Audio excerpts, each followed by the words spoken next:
அனைவருக்கும் வணக்கம். இடைத்தேர்தல் 5 தொகுதிகளுக்கு இப்போ ரெடியாக இருக்குது. அந்த இடைத்தேர்தல் வரும்போது எந்தெந்த கட்சிகள் எவ்வளவு வாக்குகள் பெறக்கூடும் அப்படிங்கிறத நம்ம முன்கூட்டியே சொல்ல இருக்கிறோம். இதில் அண்ணாமலை புதிய கட்சி ஆரம்பிக்கிறதா ஒரு இயக்கம்னு சொல்லியிருக்கார். அப்படி அந்த இயக்கத்தின் மூலமாக இந்த 5 தொகுதிகளில் போட்டியிட்டால் என்ன நடக்கும், யார் வெற்றி பெறுவார்கள், யாருக்கு வாய்ப்பு அதிகமாக அமையும், அண்ணாமலையால் என்ன இந்த அரசியல் நிகழ்வில் இந்த 5 தொகுதிகளில் என்ன மாற்றங்கள் நிகழும். ஒரு இயக்கத்தை ஆரம்பித்து அப்புறம் அதை கட்சியாக ஆரம்பித்து அப்புறம் எலெக்ஷனை சந்திக்கிறத விட முதலில் எந்த ஒரு எலெக்ஷன் வந்தாலும் அதில் இறங்கி தன்னுடைய இந்த இயக்கம் எந்தளவுக்கு மக்களிடத்தில் செல்வாக்கு பெற்று இருக்கிறது அப்படிங்கிறத தெரிஞ்சுக்கலாம். அப்படி நம்ம ஒரு கணக்கு பிரகாரம் அதிருப்தி வாக்குகள், ஆதரவு வாக்குகள் இதையெல்லாம் கணித்து ஒரு டேட்டா ஒன்று கொடுத்துருக்குறோம். இது கண்டிப்பாக இப்படித்தான் ரிசல்ட் வரும் அப்படிங்கிறது. அண்ணாமலை கட்சி இயக்கம் இந்த 5 தொகுதிகளில் போட்டியிட்டால் என்ன நடக்கும் அப்படிங்கிறத இந்த வீடியோனுடைய நோக்கம். இப்போ ஒவ்வொரு தொகுதியாக பார்த்துடலாம். திருச்சி கிழக்கை பொறுத்த வரைக்கும் தாவேக்கா தான் திரும்பவும் வெற்றி பெறும். இதில் எந்த சந்தேகமும் இல்லை. அண்ணாமலையினுடைய ஓட்டு 32,000க்கு மேலே போயிடும்.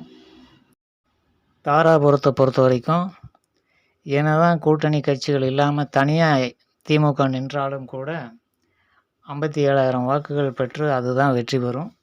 மற்ற கட்சியை பின்னுக்கு தள்ளக்கூடிய ஆற்றல் திமுகவுக்கு உண்டு.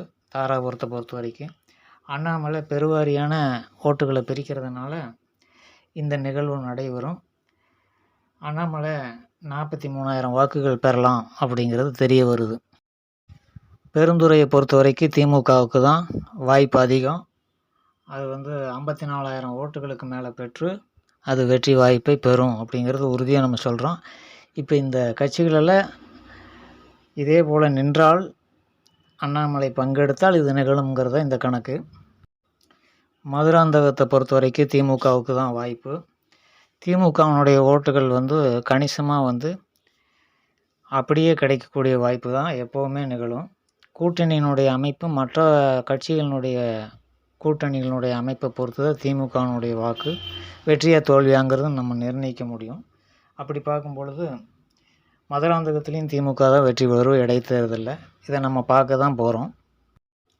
இதற்கு காரணம் அண்ணாமலை மற்ற கட்சிகளுடைய வாக்குகளை 42,000 ஓட்டுகள் பிரிப்பதால் தான் இது நிகழ்கிறது அப்படிங்கிறத நம்ம புரிஞ்சுக்கணும். அம்பாசமுத்திரத்தை பொறுத்த வரைக்கும் திமுகவுக்கு தான் வாய்ப்பு. இதற்கும் காரணம் அண்ணாமலை தான். அண்ணாமலை இந்த எலெக்ஷனில் 5 தொகுதிகளுக்கான மறு தேர்தலில் போட்டியிட்டால் உறுதியாக திமுகவுக்கு 4 இடங்கள் கிடைக்கும். தாவேக்கா 1 வெற்றி பெறும். இதுதான் இறுதி முடிவு அப்படிங்கிறத நம்ம புரிஞ்சுக்கணும்.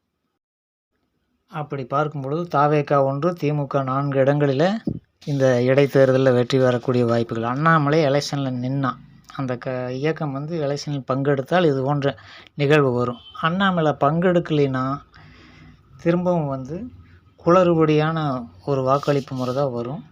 அதில் தாவேக்காவுக்கு தான் வெற்றி வாய்ப்புகள் இருக்கும். ஆனால் இந்த எலெக்ஷனை பொறுத்த வரைக்கும் திமுகவும் அண்ணா திராவிட முன்னேற்றக் கழகமும் இணைந்து வேட்பாளர்களே அண்ணா திமுக நிறுத்தும் இடத்துல திமுக நிறுத்தக்கூடாது, திமுக நிறுத்தக்கூடிய இடத்துல அண்ணா திமுக நிறுத்தக்கூடாது. 3-2 என்ற விகிதத்தில் இவர்கள் போட்டியிட்டால் தாவேக்கா 5 இடங்களிலும் தோற்றுவிடும். 3-2 என்ன கட்சிகள் உடன்பாடோடு நிற்கிறாங்களோ அவங்க இடைத்தேர்தலில் வெற்றி பெறக்கூடிய வாய்ப்பு இருக்குது. இதுதான் நமக்கு தெரிந்த கணக்கு.